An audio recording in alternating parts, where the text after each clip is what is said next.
Big step. How hard did you have to fight to take it, though? Well, it's another massive win, obviously. Yeah, we knew it was going to be tough, and especially when you don't close the game in the first half with the chances that we had, it was going to be difficult. You can sense as well the tension and how much it means. So, yeah, very happy. I've got a lot of hair, but now I start to worry with this tension if one day I can lose it all. Yeah, I mean, it wasn't quite West Ham, but again, was it pretty nerve-shredding on the touchline? Yeah, we didn't concede, I think, anything. But yeah, one in the Premier League, any situation, the opponents have so much quality, and you never know. And yeah, it's another massive one. One to go. If we divide it into halves, how good was the first half? And although the goal took a while, did you always have that sense it was coming? Yeah, I think it's one of the best football that we've played this season. It was really good. I think it should have been 2 or 3 goals, and the game would have looked different. But that's the quality as well of this team, that if he's not able to make the difference by 2 or 3 goals, we certainly have the tools to make it very hard for the opponent to score. Can you talk us through that series of corners that you had? Because you go short, I think, 3 times in a row, and obviously you're looking to generate a chance through that. But does that also then create a little bit more space front post when it does go in the box?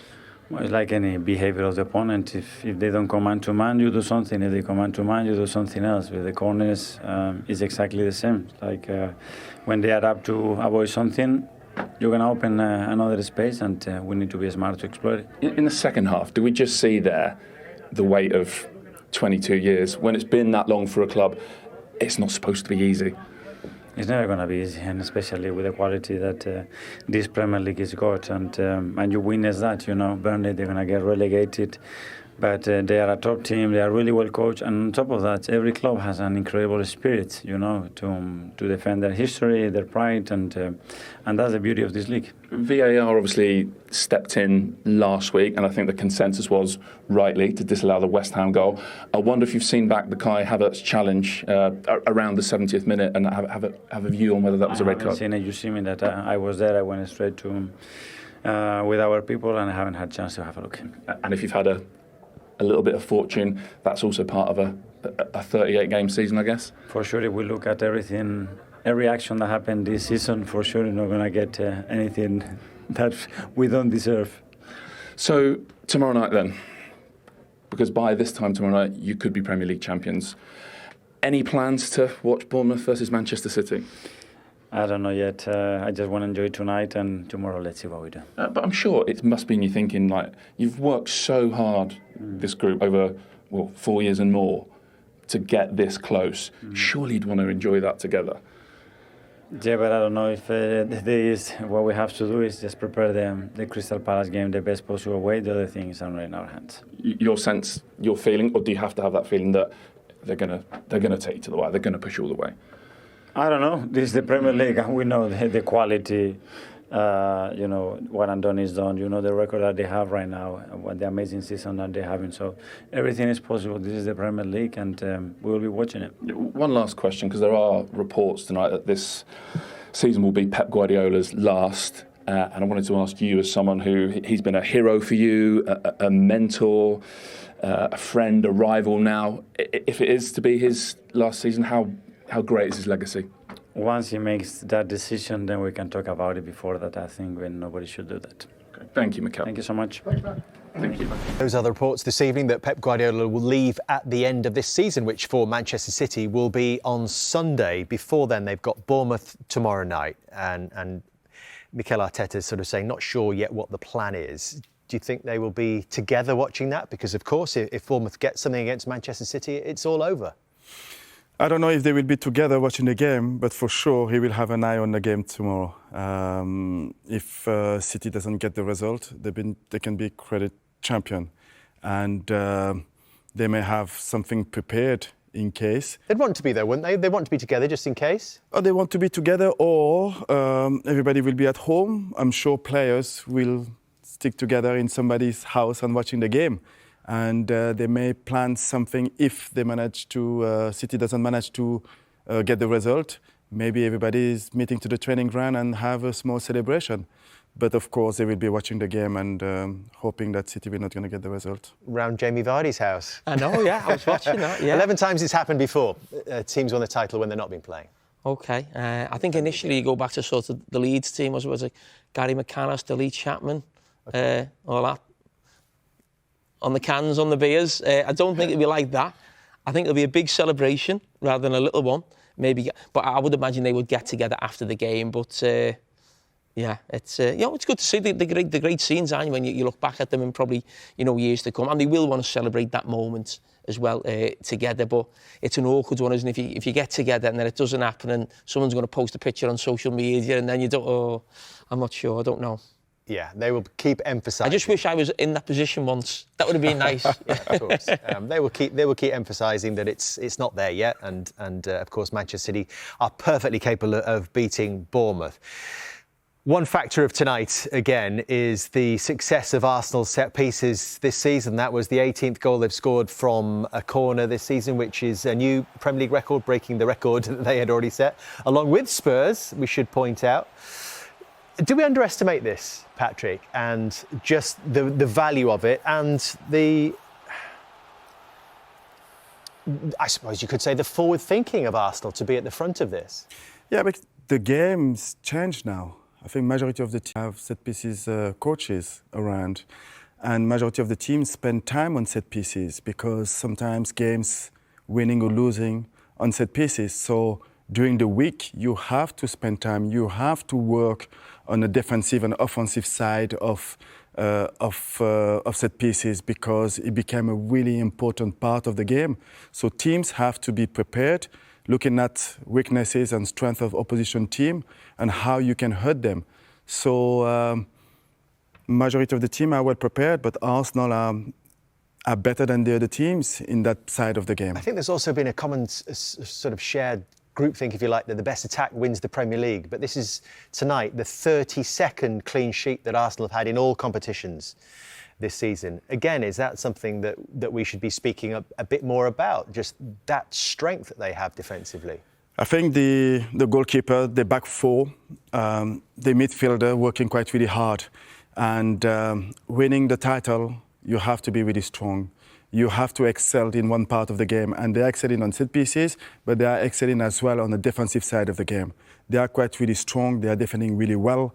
The two central back has been sensational this season, and when your defense is strong, you're always still in the game, and you have a chance of winning games and taking the 3 points. And when you don't concede goals, it gives you a good advantage. All right, Patrick, one of the big traditions we have on Monday Night Football across the season is when we get to the end, which we are for our Monday Night Football season, is that we put Jamie or Gary on the spot and ask them to tell us who've been the outstanding performers. So we're going to hear Jamie's take on his end-of-season awards now. Feel free to barrack him, to question him. Well, good job he wasn't here when we did the midfielder one. No, but he did hear about that. Yes, exactly, I know. Yes. We got to the bottom of it. Right, let's start with the list. Yes, we'll come to those reports in a moment from the blue half of Manchester. But first, let's concentrate on the Gunners. You kicked every ball there tonight. They weren't at their best, but yet again, they found a way. Yeah, it becoming their signature goal now, isn't it? From a set piece, 1-0 to the Arsenal.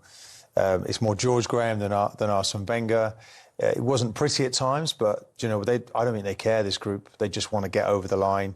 It's hard to watch though. Fans played their part tonight. There's a real unity in the stadium, and I think that they've learnt a great deal in that match, how to perform under pressure, get what you need.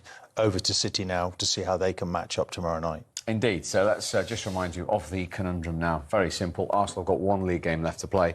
City have 2. The next one on Tuesday night away at Bournemouth. It is very, very simple. Manchester City have to win that game to take the title race, this incredible title race, to the final day. If they don't, Arsenal will be champions on Tuesday evening. If they do, then Arsenal go to Crystal Palace, remember, 3 days before their big European final. Villa go to City 3 days after their European final. 5-point gap now at the top between the two. Do you have to expect City to win at Bournemouth, even if you hope they don't now? Well, if I'm still playing and I'm still out there, I'm expecting City to win it. Talk tonight that Pep might be on his way, creates another narrative. Takes a bit of something away from Arsenal in a way. These players are, if they weren't already trying really hard for their manager, they're going to try even harder for him. We want him to go on a high, 2 domestic trophies, perhaps a third one, which would be quite remarkable in a transitional season. So, no, I think the timing, this coming out, we don't know if it's official, but it can only help their story now. It's come so late. Normally, it's detrimental to a team when the manager says he's going, but there's something that this guy offers that other managers don't. Declan, thanks for talking to us. The most important thing is to getting the 3 points, despite it was a bit nervy in the second half. How do you feel about the whole atmosphere, the stadium, coming into the stadium before the game as well? 3 points is 3 points. I'm so happy, so happy. Tough team since they've had a new manager come in, drew to Villa, lost narrowly to City 1-0. So we wasn't expecting to roll them over, They're a good team with good players. But yeah, so happy we got 3 points. That's all that matters right now. And the fans, the atmosphere was incredible. So happy. So yeah, we keep pushing.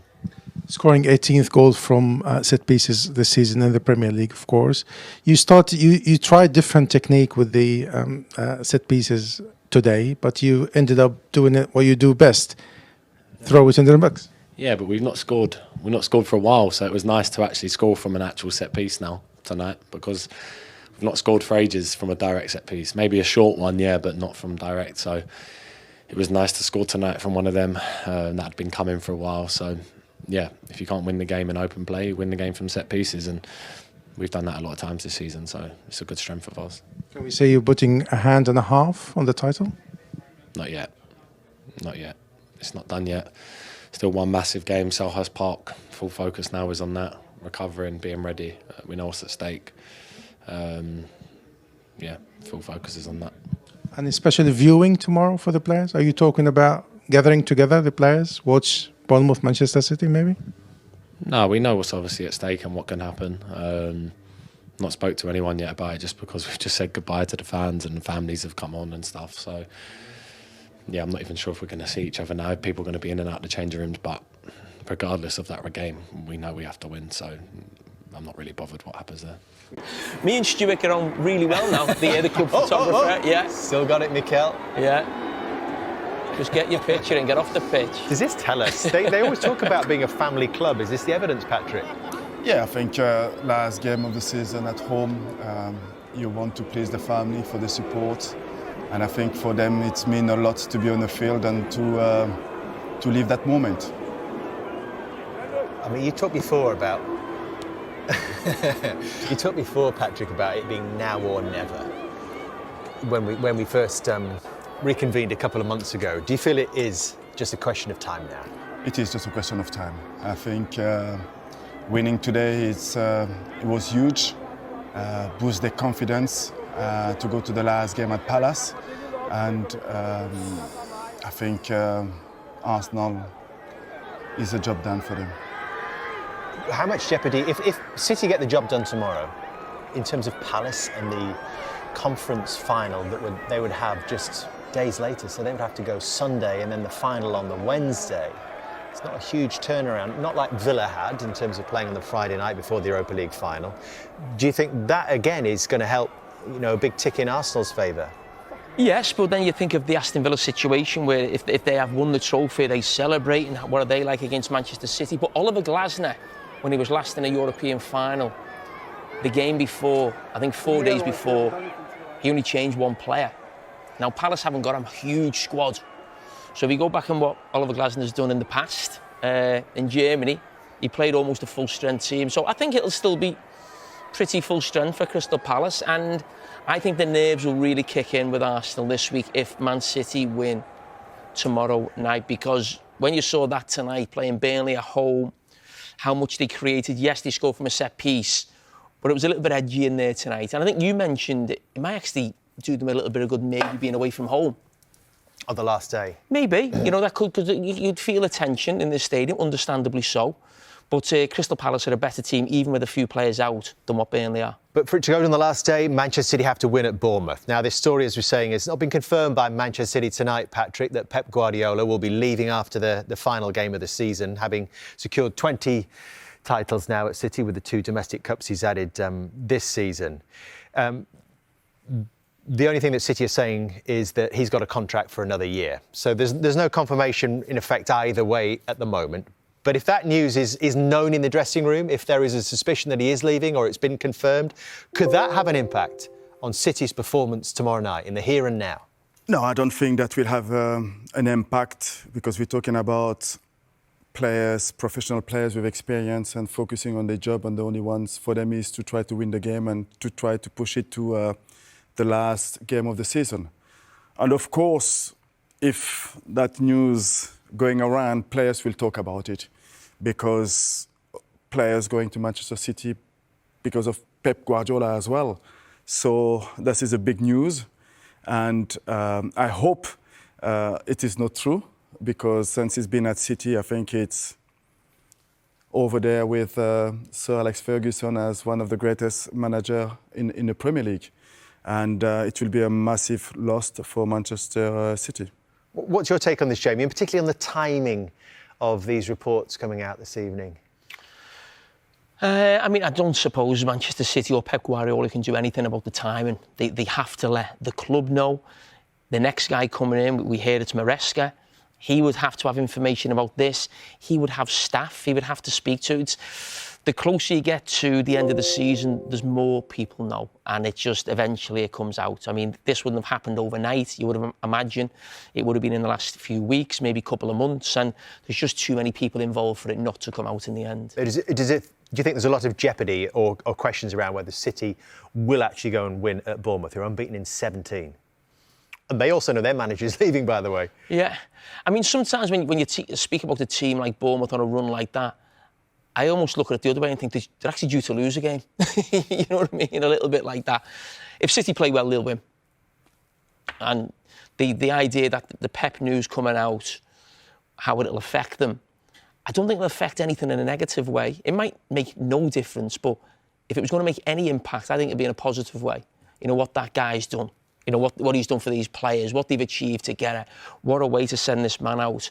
Can we go and win a domestic treble for Pep Guardiola, you know, in his last game? I think the relationship, between Pep and the players is quite really strong. And if the news is true, players will want to do the best to win the league for Pep. And I don't have any doubt about the players' focus and concentration to please the manager in the last 2 games of the season.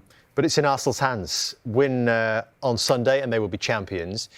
Whatever happens regarding City, they might not even have to. And then they've got another little game a week after in the Champions League. So if they win those 2 games, if they win the Premier League for the first time in 22 years, you know where I'm going with this. if they win the Champions League as well for the first time, are we talking about the greatest ever Arsenal team? You will have to, I think that is a good debate. I think if they manage to win the league and win the Champions League, I think you will have to have this kind of debate and compare the 2 generations. It will be interesting to see the best 11 of these 2 teams. Go on then. But Patrick, we've got 20 minutes or so. I don't want to say that if they manage to win both competitions, I think that will be something that it's unbelievable for the football club. And this group of players will be remembered as one of the greatest Arsenal team. To be the best, I'm not 100% convinced on that. No, it's the best achievement in Arsenal's history, no doubt. It's not a better team than... To win the league and the European. Yeah, because how many... I was reading a stat today. Five of the teams have won the league and the European Cup in the same season in English football. That would make them the greatest achievement in their history. They wouldn't be the best team. The same way that Manchester United's team of 1999 achieved the greatest achievement, but they're not actually better than the team in 2008 who won the league and the European Cup but didn't win the FA Cup. I think most Manchester United fans would say 2008 of, you know, Ronaldo, Rooney, Rio Ferdinand, and Vidic at the back was a better team than 99, but 99 achieved more because they got the treble. A reminder for you at home what that invincible team looked like, probably at its best, or certainly it's the team that we think of. With Lehmann in goal, Laurent Touré, Campbell and Cole across the back four, Vieira prowling in that midfield alongside Gilberto, with Ljungberg and Pires on the sides, Bergkamp and Henry up front. So come on then, Patrick, if we take this team of now, which I think Thierry Henry called, well, they would be the unforgettables. How many of the unforgettables could find their way into the invincibles? I'm going to say between 3 to 4 players. OK. Let's go then. Which ones? Listen, I think Raya in goal for Lehmann. Timbers at the right back, I quite like him. I think he can get in the team as well. Touré, Campbell. Am I going to change one of the two? Which one? I will keep Campbell, and I'm going to change Touré. For Saliba or Gabriel? For Gabriel. Oh. For Gabriel. I was expecting Saliba. Gabriel. Yeah, OK. Of course, Ashley Cole, we don't touching Ashley. And I think Taka can get in the team on the right-hand side. OK, over Freddie. Over Freddie Ljungberg, yes. Up front, we're not touching Cherry and Dennis. Declan Rice?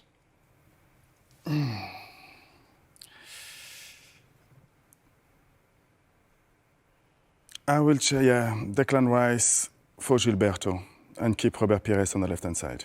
Yeah. So that is these 4 changes, yeah. Keep yourself? As a captain as well.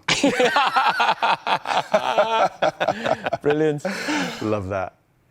It's not a bad team, is it, when you think about that? So let's just go through it. So it was Raya in goal. Instead of Lauren, it was Timber. Yeah. And alongside Sol Campbell at centre-back, it was Gabriel. Yeah.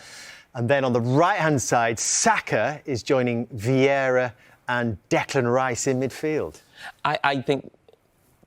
So that's 6-5 for the Invincibles. I would do the same, but I'd just make one alteration. I would put Saliba in instead of Gabriel. Okay. And so Saliba for Touré rather than Gabriel coming in then. Don't feel that team, that combined team, would lose too many matches, do you? No. Do you want to take any of it back? No, I don't want to take any big back, but it is really always difficult to compare generation of players, and I think... Let me ask you another question then, Patrick. Who'd be your manager? Ooh.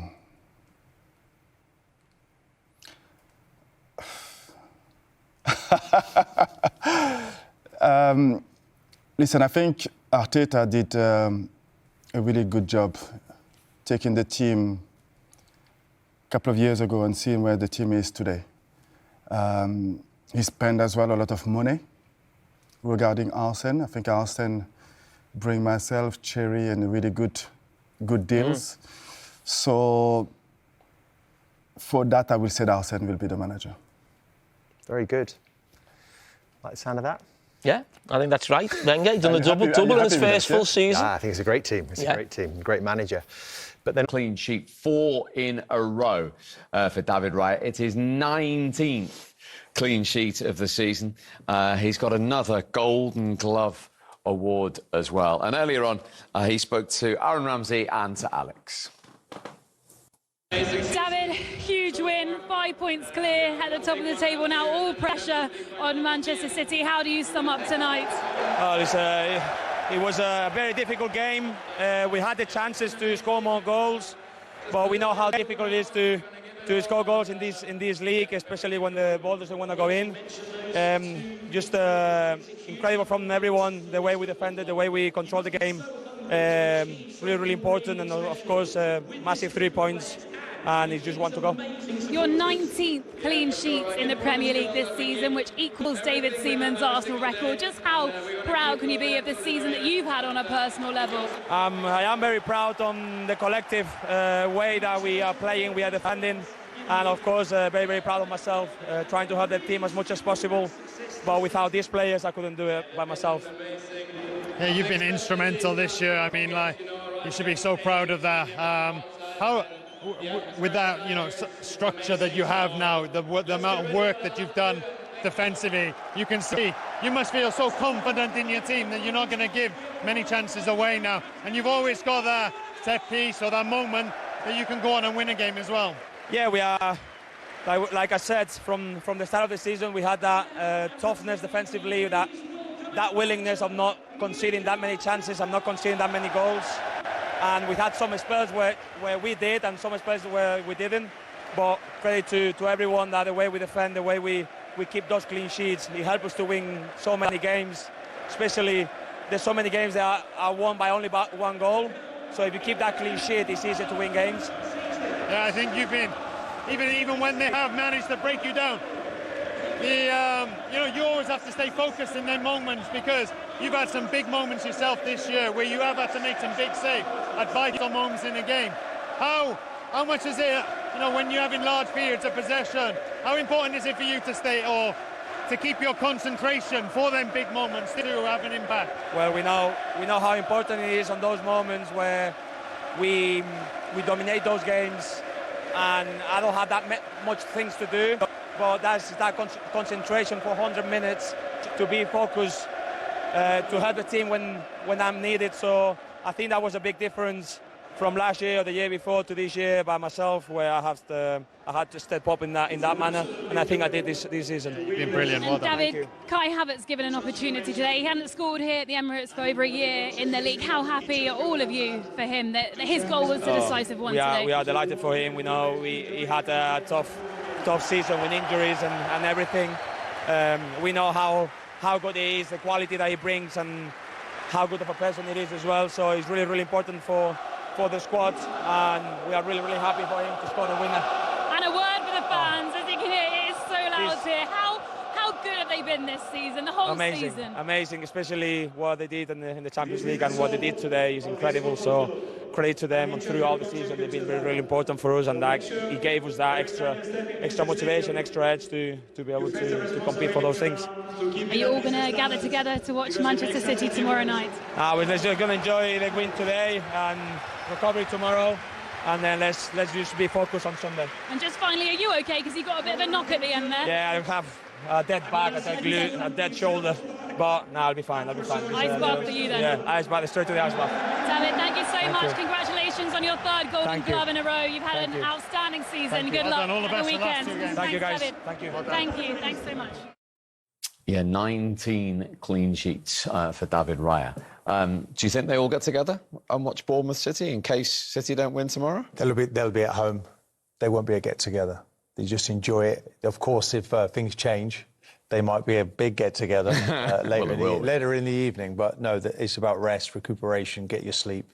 Just a word on the really nice to hear the goalkeeper talk about the defenders, because the keeper gets this special award, and you think, what about the defenders? And there's been all manner of defenders that have played in front of him. I mean, there's 3 different left backs, 3 right backs. Mosquera's played in the middle as well. The centre halves are quite magnificent, but this goalkeeper, the common denominator, he played throughout the season, and he ties it all together. Has been brilliant. Yeah, 19 clean sheets, along with your and David Seaman and the rest of the defenders' record in the 90s. So all focus now to tomorrow night. Do we think City win and take it to the last day? Well, the beauty of tomorrow night, 4 teams playing, every single team has got plenty riding on it, which is incredible at this time of the season. But of course, all eyes are on Manchester City. Of course they are. I mean, it's the biggest prize, big domestic prize in football, I believe, and they simply have to do it, no matter how. A little bit like Arsenal, they simply have to do it. I think they will. Bournemouth is a tricky place to go. But the prize is so big for them, I just think they'll get over the line. And I think after the season that we've had, it will be fitting. I think every neutral wants Manchester City to win just so we have the big crescendo on the last day. Yeah, and Martin obviously doesn't agree with that. No. He has the champagne on ice for tomorrow. I said every neutral. Just in case. You kicked every ball tonight. Great to see you, MK. Thank you very much indeed. So there we go. Arsenal get over the line. They are one game away from greatness and a 22-year wait coming to an end. See you soon. It's in a moment from the blue half of Manchester, but first let's concentrate on the Gunners. You kicked every ball there tonight. They weren't at their best, but yet again, they found a way. Yeah, it becoming their signature goal now, isn't it? From a set piece, 1-0 to the Arsenal. It's more George Graham than Arsene Wenger. It wasn't pretty at times, but I don't think they care, this group. They just want to get over the line. It's hard to watch, though. Fans played their part tonight. There's a real unity in the stadium. And I think that they've learnt a great deal in that match, how to perform under pressure, get what you need. Over to City now to see how they can match up tomorrow night. Indeed. So let's just remind you of the conundrum now. Very simple. Arsenal got one league game left to play. City have two. The next one on Tuesday night away at Bournemouth. It is very, very simple. Manchester City have to win that game to take the title race, this incredible title race, to the final day. If they don't, Arsenal will be champions on Tuesday evening. If they do, then Arsenal go to Crystal Palace, remember, 3 days before their big European final. Villa go to City 3 days after their European final. 5-point gap now at the top between the two. Do you have to expect City to win at Bournemouth, even if you hope they don't now? Well, if I'm still playing and I'm still out there, I'm expecting City to win it. Talk tonight that Pep might be on his way, creates another narrative, takes a bit of something away from Arsenal in a way. These players are, if they weren't already trying really hard for their manager, they're going to try even harder for him. We want him to go on a high, 2 domestic trophies, perhaps a third one, which would be quite remarkable in a transitional season. So, no, I think the timing, this coming out, we don't know if it's official, but it can only help their story now. It's come so late. Normally, it's detrimental to a team when the manager says he's going, but there's something that this guy offers that other managers don't. He's just take another one and cause a massive upset. Arsenal now favourites to win this, but you can't write City off, such as the quality of their manager. And let's not forget, Bournemouth are potentially still chasing Champions League football. So how difficult is this fixture? What do we think about City taking it to the final day? Well, that's why Arsenal are such strong favourites now, of course. They've got the points in the bag and they've got the easier game, you would suggest. Crystal Palace playing in a European final 3 days later, you'd have to expect them to rotate a few players, to freshen up a few players for that final. So it really is in Arsenal's hands now. And I know what Martin's saying about the manager and about the potential if it's Guardiola's last season, the effort that the City players are going to put in, maybe, but it really doesn't matter if Arsenal win anyway. So fully focused, I would say, from the Arsenal camp to expect City to win both games. But away at Crystal Palace, if you'd asked Arsene Wenger at the start of the season, win that last away game and you're going to win the title, of course, he'd be in dreamland. In terms of tonight, the game, I didn't really agree with Arteta there in the interview. I didn't think it was one of their finest first halves at all. I thought, in fact, they were pretty average throughout the game. Interesting what they've been doing with corners lately, though, as well, Martin, because against Newcastle only a week or two ago, they did exactly the same. They played 2 or 3 short corners, and on the third one, actually, they scored through Eze into the far top corner. Tonight, they did the same, 2 or 3 short corners before they knocked a long one. Is that because people are starting to work them out, or...? I think it's all the wrestling, Michael, in the box, and they're trying to get away from that wrestling situation and then deliver the ball back in a little bit later in the move. And here, look, Mosquera maybe just didn't have the connection there and nothing become of it. And then I think they thought, do you know what? Let's just put it in the box now and let's just see. And look, I mean, he won't ever score an easier goal, Havertz. No. It's a great leap, but he shouldn't be getting that time and space in the 6-yard box in any league, never mind the Premier League. It's such a simple corner in many ways, isn't it? I mean, we look at the Burnley team and you could basically say there's 8 players in that 6-yard box. There's only 1 player, really, that's trying to prevent anything happening. And then when you clear all that and you see Havertz here, I mean, look at the route. He's got a running jump on anybody here. Nobody goes near him. And he actually eventually ends up in a really dangerous area. But the quality of delivery, look, it's on the money. Because that is not an easy thing to do, just to find that ball. It delivers it, look, beautifully, just above the goalkeeper who was in no man's land there. And time again, him and Declan Rice just keep putting that ball in. They just nail it every time. And that, without that delivery, nothing else happens, despite the good movement from Havertz. Yeah. Havertz hadn't scored since February of last year in the Premier League at the Emirates. 2 minutes before the goal, there was a VAR check. Could Arsenal have had a penalty? Yes, they could. Let's have a look at that. I mean, it's Saka. He gets the wrong side of his man, or the right side from his point of view. And he's just about to take the shot, Martin, there, and a leg sort of, I don't know, just wraps around him, prevents him from striking the ball. It's quite an interesting one. Some people, I think there'll be a lot of people split on this one. I mean, I probably thought it was a penalty, but I was actually quite relieved that VAR didn't touch it, because it's not a clear-cut one. Well, the more you see it, the more for me it is. And maybe VAR just needed to take more time, because he's about to swing that foot. Look, and he's put his foot in the area for Saka to kick. He doesn't make it to the ball, so therefore it's a foul. He's put his foot in the way as an obstacle. He's been impeded. He can't hit the ball in the true way, because he ends up hitting the back of his opponent. So for me, that's a foul. And it's just, we need to be sharper, we need to be better in those situations. The more we see of these types of things, we'll get better.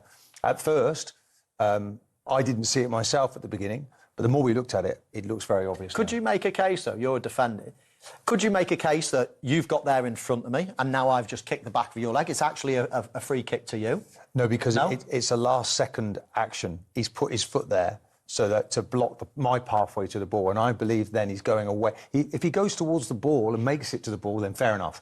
But he doesn't get to the ball, so all he does is put something in the way of it and creates draws the contact. I happen to agree with you. I just wanted to play devil's advocate a little bit. I thought it was just a penalty, Steve. But as I say, happy for VAR to look at it and to leave it with. So they checked that. They also checked this from the goal scorer Kai Havertz in the second half with 20 minutes to go. Are you both happy with yellow here?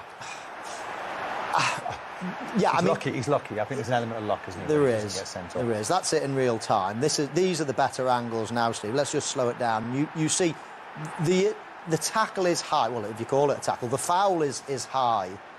And I feel it's one of those that we'll see tomorrow, pieces of on the paper and on social media.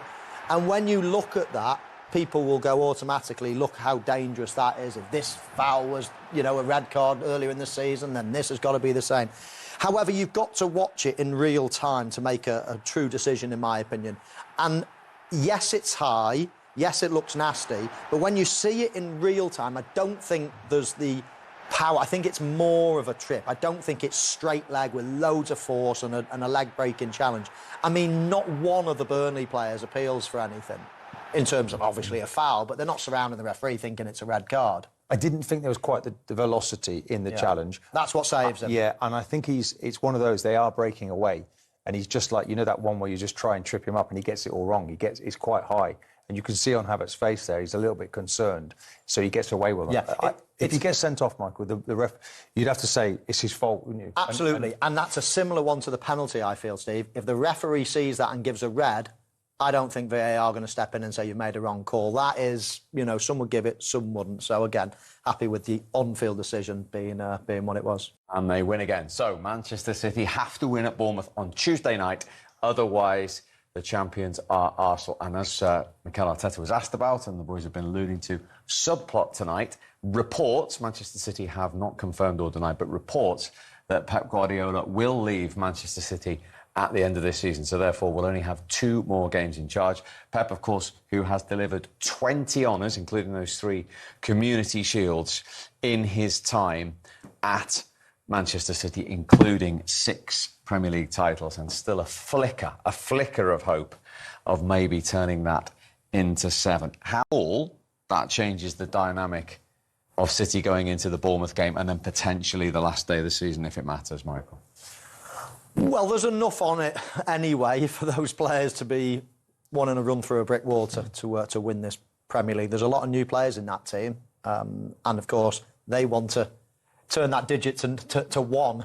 Pep Guardiola's looking at turning it to 7 here. So I think there'll be enough motivation, of course there will. But when we look at those numbers and when we think about Pep Guardiola's career at Manchester City, it has been absolutely incredible. We are talking about one of the all-time greats. If it is true, and it turns out to be the case, are you surprised, or do you understand, with 2 domestic cups this season, that he hasn't got the energy to go for Well, exactly.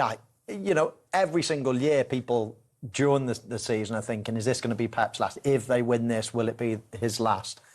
So I don't think it's a surprise. He's done it for years and years and years. And prior to that, for years and years, he's not had much of a break. And we all know how intense he is. I mean, it must be so tiring to do what he does. And he's getting of an age. He doesn't need to do it. He can, he's got a family. He can, have a bit of a rest up. So there's no surprise whatsoever. Do you know when you win these trophies together, Mark, you've won trophies, you spend nights together over a glass of something, and you look these players in the eye, and he's probably had to say, guys, it's over. Do you know? And he can't hold it back any longer. And in a way, because it's sort of naturally done, and natural, organically, I think he gets the best from the players. It's not like when Ferguson suddenly decides to go when it all went wrong and he had to just reverse out of that. This is like being done in the right way. It's so late in the season. It's like, give me everything, guys. We all go out together. We're always friends forever. We remain on those pictures. We're heroes. We're on those photographs. Let's do one great thing else for this football club before I go. And that will give them the energy. I see it that way. So is that something? What worst nightmare that City take it to the last day? It is a little bit because at home, goodbye to Pep against Aston Villa. Well, if all things you can use for motivation and part of that sort of propaganda that you have, but this is real. This is real, and he will get extra from these players because of what he's done in this game. He's revolutionised the game of football. Like the inverted fullback. The Barcelona, the sort of carousel movement in midfield, the fake number 9. It's amazing what he's achieved. He's brought a lot to this game, especially in this country. Everyone's trying to do what he's doing and not getting it. And look at those numbers. Those numbers are remarkable. I think it's only Sir Alex Ferguson, who's better than him in terms of what he's won. So he's one of the all-time greats. You don't give up on an all-time great. You give everything to the end, and that's what City players will do. OK, we will wait and watch this space to see the outcome.